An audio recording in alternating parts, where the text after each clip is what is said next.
warahmatullahi wabarakatuh. Perkenalkan, nama saya Ilviana Larasati Hareski, Prodi PGMI dengan NIM 123823196. Video saya kali ini adalah tafsir surat Ali Imran ayat 18 yang merupakan tugas mata kuliah tafsir dan hadis tarbawi yang diampu oleh Bapak Musin Tampu Bolon MPD.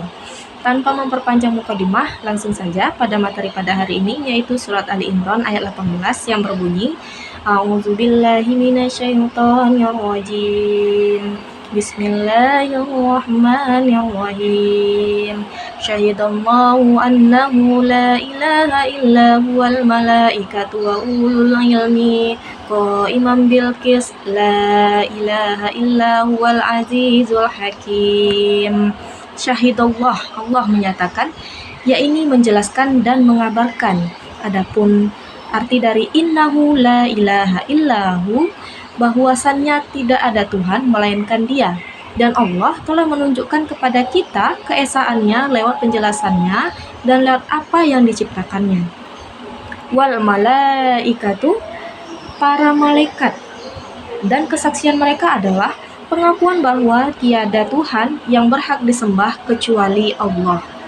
Wa ulul ilmi, artinya adalah dan orang-orang yang berilmu, di mana kesaksian mereka merupakan keimanan mereka dan apa yang mereka jelaskan kepada manusia lewat lisan mereka. Dan hal ini merupakan keutamaan yang besar dan kebanggaan yang mulia bagi orang yang berilmu, yang telah disandingkan oleh Allah dengan namanya dan nama malaikat dalam ayat ini. Nah, kemudian di dalam Ali Imran ayat 18 ini ada berbunyi ko iman bil qis, yang mana artinya adalah menegakkan keadilan, yakni yang menegakkan keadilan dalam segala urusannya dialah Allah. Apabila kita baca secara keseluruhan, maka arti dari ayat ini adalah Allah menyatakan bahwa tiada Tuhan melainkan Dia yang berhak disembah, yang menegakkan keadilan. Para malaikat dan orang-orang yang berilmu juga menyatakan yang demikian itu. Tak ada Tuhan melainkan Dia yang berhak disembah, yang maha perkasa lagi maha bijaksana. Ayat ini menunjukkan keutamaan orang-orang yang berilmu. Mereka adalah para nabi dan orang-orang berilmu lainnya dari kalangan orang-orang mukmin. Nah, pengangkatan saksi dari kalangan orang-orang berilmu mengandung tazkiyah atau rekomendasi dan ta'dil, penyebutan sebagai orang yang adil dari Allah Subhanahu wa Ta'ala.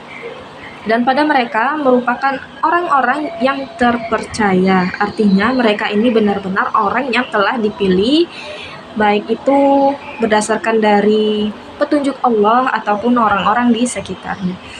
Perlu diketahui bahwa kebenaran tauhid dan batilnya syirik didukung oleh dalil-dalil nakli, yaitu wahyu maupun akli yang berasal dari akal, sehingga kebenarannya bagi orang-orang yang memiliki mata hati lebih jelas dan terang daripada matahari.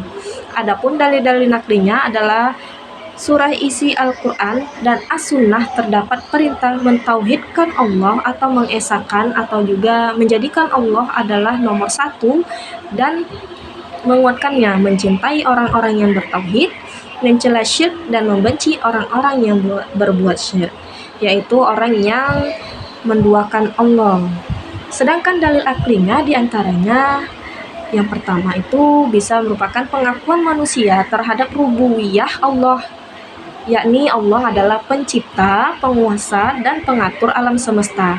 Hal ini menghendaki agar hanya Allah saja yang disembah, tidak ada yang disembah kecuali Allah. Kedua, semua nikmat yang diperoleh seorang hamba berasal dari Allah. Demikian juga dengan perlindungannya dari bahaya.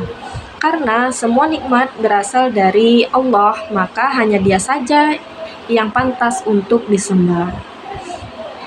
Jadi di sini masih sama kaitannya dengan yang awal, bahwa Tidak ada yang bisa mendahului Allah atau yang wajib disembah selain dari Allah. Ketiga, keadaan sesembahan yang disembah selain Allah sangat lemah, tidak bisa memberi manfaat dan menghindari bahaya. Dan keadaan yang tidak bisa mendengar, tidak bisa melihat, tidak bisa menolong, yang lain sebagiannya. Menolong dirinya sendiri ketika ada bahaya yang menghampirinya saja tidak bisa. Lalu bagaimana mungkin ia dapat menolong kita yang meminta pertolongan kepada yang lemah selain kepada Allah?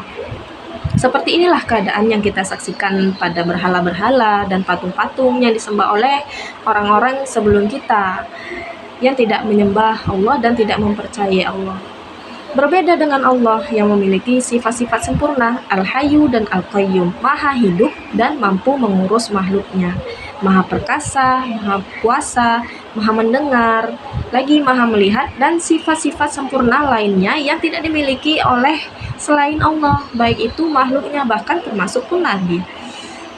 Kemenangan ahli tauhid dan binasanya orang-orang musyrik, seperti pada kisah-kisah para rasul terdahulu bersama umatnya, di mana orang-orang yang bertauhid diselamatkan Allah, sedangkan orang-orang yang berbuat syirik itu dibinasakan. Setelah itu diakhiri dengan ayat inna fi zalika la ibrah, yang mana arti dari ayat itu adalah sesungguhnya pada yang demikian itu adalah pelajaran, sehingga kita bisa mengambil pelajaran dari apa yang telah terjadi pada orang-orang yang dibinasakan, bahwa Allah itu maha segalanya, dan dalil-dalil lainnya yang menunjukkan kebenaran tauhid dan batilnya syirik.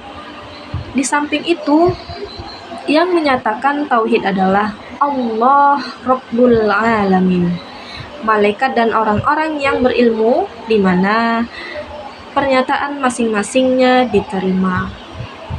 Lalu bagaimana jika semua menyatakan demikian, maka lebih diterima lagi. Nah, jadi seperti itu. Jadi kita memiliki akal untuk berpikir bahwa Allah itu adalah segalanya dan tidak ada yang patut disembah selain Allah. Jadi artinya kita diberikan akal untuk berpikir bahwa Allah adalah segalanya dan patut disembah.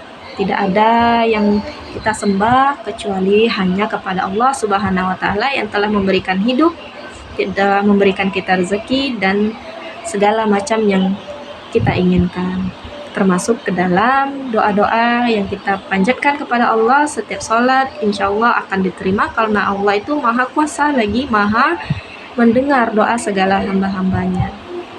Jadi demikianlah yang dapat saya simpulkan dari tafsir surat Ali Imran ayat 18 ini. Mohon maaf atas segala kekurangan dan kehilafan. Saya akhiri dengan Assalamualaikum warahmatullahi wabarakatuh.